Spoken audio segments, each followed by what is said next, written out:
আপনি কি কখনো ভেবে দেখেছেন প্রকৃতির অপরূপ সৌন্দর্যের নামে যা দেখছেন সেসব আসলেই সত্যি নাকি আপনাকে বোকা বানানো হচ্ছে? যেখানে পাহাড়, ঝর্ণা আর সবুজ মাঠগুলো যেন প্রকৃতির না, বরং মানুষের হাতে তৈরি এক বিশাল মায়াজাল। একটা পাহাড় যা দেখলে মনে হবে শত শত বছর ধরে প্রকৃতি নিজ হাতে গড়ে তুলেছে, কিন্তু তার ভেতরে লুকানো আছে কাঠ আর ইস্পাতের ফাঁদ। ঝর্ণার জল যা মনে হয় প্রকৃতির সবচাইতে বিশুদ্ধ জল, অথচ সেটা কেবল সেচের পানি মাত্র। আর এইসব ঘাস যেগুলো প্রকৃতির প্রাণ, তাদের রঙই বদলে দেয়া হয়েছে কেমিক্যালের জাদুতে। এই পৃথিবী যেখানে প্রকৃতির খোঁজে আমরা ছুটছি, সেখানে কি আসলেই আমরা প্রকৃতির কাছে পৌঁছাতে পারছি, নাকি আমাদেরকে শুধু বোকাই বানানো হচ্ছে? হ্যাঁ, আজকে আপনাদেরকে নিয়ে যাব প্রকৃতির এমনই কিছু স্থানে যেখানে প্রকৃতি বলে আর কিছু নেই, কেবল আর্টিফিশিয়াল রূপের একটা নাটক। তো চলুন শুরু করা যাক। ভুয়া পর্বত চীনের দক্ষিণ পূর্ব অঞ্চলের শেনঝেন শহরে অবস্থিত ওয়ুতং পর্বত, যা প্রায় 3000 ফুট উচ্চতায় দাঁড়িয়ে আছে এবং এই অঞ্চলটার সবচাইতে বড় পর্বত হিসেবে এটা পরিচিত। হাইকিং করতে যাওয়া যাত্রীদেরকে কঠিন 4 ঘন্টার চড়াইয়ে উঠতে হয় এই বিশাল পর্বতটার শীর্ষে। তবে যারা পাহাড়টার শীর্ষে ওঠেন তারা শুধুমাত্র প্রকৃতির অপরূপ সৌন্দর্যই দেখতে পান না, বরং এখানে এক বিশাল রহস্য অপেক্ষা করে থাকে তাদের জন্য। শীর্ষে একটা বিশাল পাথর আছে যা পাংচুংয়ের প্রথম চূড়া নামে পরিচিত। প্রতিটা দর্শক ছবি তোলার জন্য এই পাথরের কাছে পৌঁছানোর চেষ্টা করেন, যেন তারা প্রমাণ করতে পারেন হ্যাঁ, তারা এর শীর্ষে পৌঁছে গেছেন। কিন্তু কেউই বুঝতে পারে না যে এই পাথরটা আসলে প্রকৃতির সৃষ্টি না। 2024 সালে 2 জন সাহসী পর্যটক এই পাথরের রহস্য উন্মোচন করেছিলেন।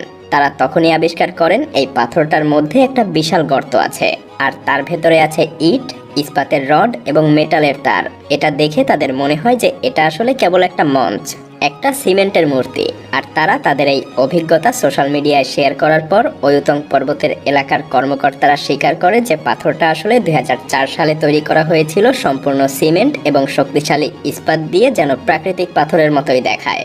তাহলে প্রশ্ন ওঠে, কিভাবে 2004 সালে এমন বিশাল পাথর একদম শীর্ষে এসে দাঁড়িয়ে গেল? প্রকৃতপক্ষে এটা ছিল পর্বতের শীর্ষের সৌন্দর্য আরো বাড়ানোর উদ্দেশ্যে তৈরি করা, যেন এখানে আরো বেশি বেশি টুরিস্ট আসে। আর আজও সেই মিথ্যা পাথর এখনো সেখানেই দাঁড়িয়ে আছে এবং দর্শনার্থীরা এখনো কেউ জেনে বা কেউ না জেনে ছবি তুলছে মানুষের তৈরি এই প্রাকৃতিক বিস্ময়ের সাক্ষী হতে। ভুয়া ঝর্ণা চীনের উরুমচি জাতীয় উদ্যান, যেখানে প্রকৃতি তার সব রূপ ধারণ করে, যেখানে প্রকৃতির মধ্যে এক নতুন সৃষ্টির উপস্থিতি দেখা যায়। কিন্তু এই সৃষ্টি আসলে প্রকৃত না, এটা এক বিশাল কৃত্রিম জলপ্রপাত। 2024 সালে উরুমচি পার্কের এক দৃশ্যে ভাইরাল হয়ে ওঠে এই ঝর্ণা এবং সেটা সবাইকে অবাক করে দেয়। মূলত এখানে একটা ঝর্ণা স্থাপন করা হয়েছিল। এটা কোনো প্রাকৃতিক ঝর্ণা না, বরং এটা ছিল একটা বিশাল প্রিন্ট করা পোস্টার, যা অনেকটা ঝর্ণার মতো দেখতে ছিল। আর এই পোস্টারটা ছিল এত বড় যে পুরো প্রাকৃতিক দৃশ্যের মধ্যে এটা এক বিশাল কৃত্রিম জলপ্রপাতের মতো দেখাচ্ছিল। এমনকি ঝর্ণার মতো দেখতে পোস্টারের উপর পাম্পের মাধ্যমে পানিও নিয়ে আসা হচ্ছিল, যা ঠিক ঝর্ণার মতো করেই দেখানোর চেষ্টা করা হচ্ছিল। তবে কোনো প্রকৃত জলধারা ছিল না, এটা শুধুমাত্র একটা পাতলা স্তরের পানি ঢালা হচ্ছিল। তবে পরবর্তীতে উরুমচি সংস্কৃতি এবং পর্যটন ব্যুরো এই ভুয়া জলপ্রপাতটাকে সরিয়ে ফেলার সিদ্ধান্ত নেয়, কারণ তারা বুঝতে পারে এটা এক বিশাল প্রতারণা হয়ে যাচ্ছে।